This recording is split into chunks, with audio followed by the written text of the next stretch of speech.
अशाच पद्धतीनं त्यांनी मुंबई महानगरपालिकेच्या निवडणुका टाळलेल्या आहेत. म्हणजे मुंबईसह 14 महानगरपालिका 3 वर्ष निवडणुका हे सरकार घेत नाही.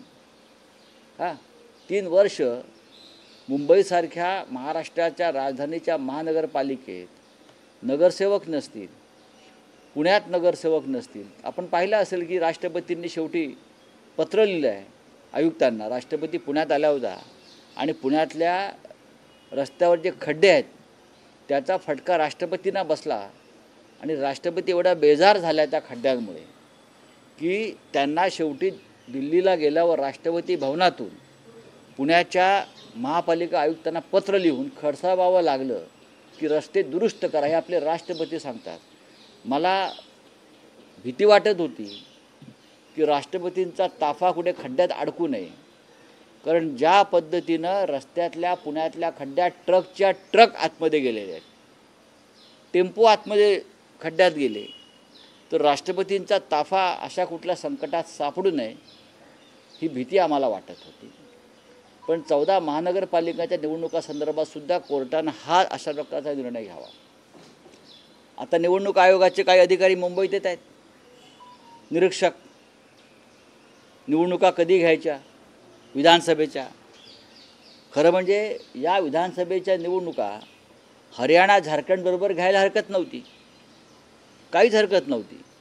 जर तुम्ही एक देश एक निवडणुका ही घोषणा करताय, मग एक देश एक निवडणुकीत तुम्ही 4 राज्यांच्या निवडणुका एकत्र घेऊ शकत नाही.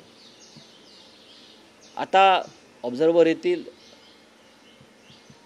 पडद्याआड राजकीय चर्चा करतील आणि मग इकडल्या सरकारला ज्या पद्धतीने आणि ज्या तारखेला निवडणुका हव्यात आणि जे शेड्यूल हवे ते ठरवतील. बाकी काय याच्यामध्ये नवीन घडेल असं मला वाटत नाही. बोला. सर, 3 टर्म जे निवडणुका आहेत त्या हरियाणासोबत महाराष्ट्राच्या लागलेल्या पाहायला मिळाल्या. मात्र यावेळेस मात्र महाराष्ट्राची भीती, प्रचंड भीती. ज्यासाठी सिनेटच्या निवडणुका ढकलल्या त्याच भीतीपोटी महाराष्ट्रातल्या विधानसभेच्या निवडणुकाची टाळमटाळ करतायत.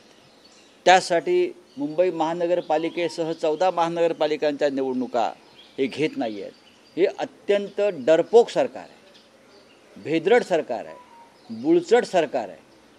त्यांना निवडणुका घ्यायला भीती वाटते. ज्या सरकारला लोकांसमोर जायला भीती वाटते त्यांनी इंदिरा गांधींचा आदर्श समोर ठेवला पाहिजे.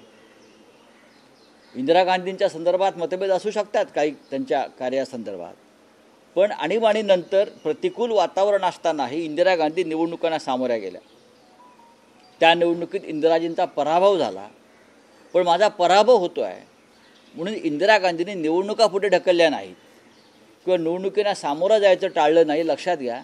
म्हणून इंदिराजी असतील, पंडित नेहरू असतील, असे जे काँग्रेसचे लोकशाहीवादी नेते होते त्यांच्या चरणांचं तीर्थ या भारतीय जनता पक्षाच्या लोकांनी आणि त्यांचे जे आश्रित आहेत मिंध्यांसारखे, त्यांनी त्यांच्या चरणाचं तीर्थ प्राशन केलं पाहिजे.